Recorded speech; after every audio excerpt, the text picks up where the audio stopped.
tukikaa tukazungumzia mambo ya mpira, tukikaa tukazungumzia Diamond na Alikiba mkubwa nani, tukikaa tukazungumzia Freemason ushamba. Hela za bandia ukibuku unapewa 10,000. Hizo story za mtaani bwana. Sio mtaani, mimi ndo nakuelekeza sasa fact, mimi naelewa. Mimi machimbo nayajua. Basi. Sasa umeona lile ukiwa na buku unachukua shilingi 10,000 ya bandia. Kwa hiyo ina maana ukiwa na 10,000 unachukua laki ya bandia.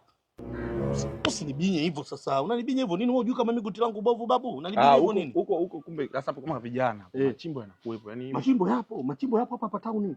Yaani ni wewe tu una mtaji wa kiasi gani na unaongea na mfano ukizungumza na mimi. Basi na hapa tuendelee tu na habari za mpira. Mpira watu wanapiga hela, mimi nakuelekeza fact. Sasa huko ungeachana napo. Huko ndo sehemu nzuri. Point hizi. Oya bro. Point hizi. Katika maisha achana hizo point hizi. Achana na hizo. Katika maisha ngoja namuelekeza huyu fact. Katika maisha. Umeona maisha biashara haramu ndio inatubua. Yaani mfano kama sasa hivi umeona mimi nikisema sasa hivi nikiwa serious nauza bangi kwa sababu mimi sinajua bangi inakotoka. Nikisema nauza bangi au nauza mirungu usinibinye.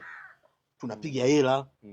Au tuuze biskuti za bangi. Sasa wewe hapa ndio unataka kujua kwamba hizo vitu vinapatikana. Wewe unafahamiana nao watu au wewe unafanya? Vitu vinapatikana hujazungumza na watu. Wewe unaongea sana, wewe unaongea sana. Sio kuongea sana, mimi najua na kwa macho hivi nimeona na sehemu nazijua. Mimi sinatembea. Mimi mtoto wa mimi nimekulia hapa. Mimi nimekulia hapa.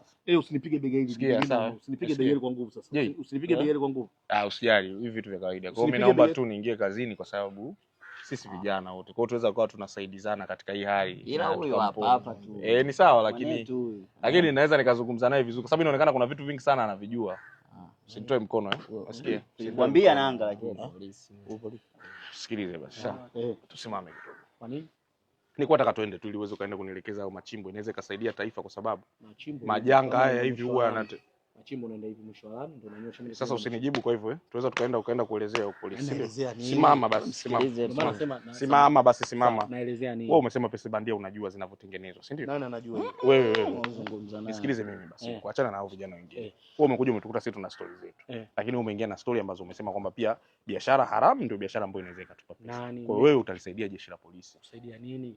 Kutoa taarifa hizi. Kama raia mwema tu wala usijali. Taarifa ya nini? Kuhusu bangi, kuhusu pesa bandia. Mimi sivuti bangi kaka angalia mikono. Usijali. Huwezi kuwa unavuta lakini unaweza kuwa unaharibu vijana wenzako kwa ajili. Sivuti bangi wala siuzi kaka. Tunaweza tukaenda kituoni basi kwa sasa. Ndio nasema naenda. Tuende kituoni. Mimi sina chochote ninachojua hizi story tu. Tutaenda kutueleza tu. Wewe mbona utaeleza tu hamna shida usijali. Nachangamsha genge. Hizi story tu za. Kwa hizi story huwezi kuwa unachangamsha genge. Anabishia serikali sisi tutaongea. Ndio maana nakwambia, Pigie Keito. Haya.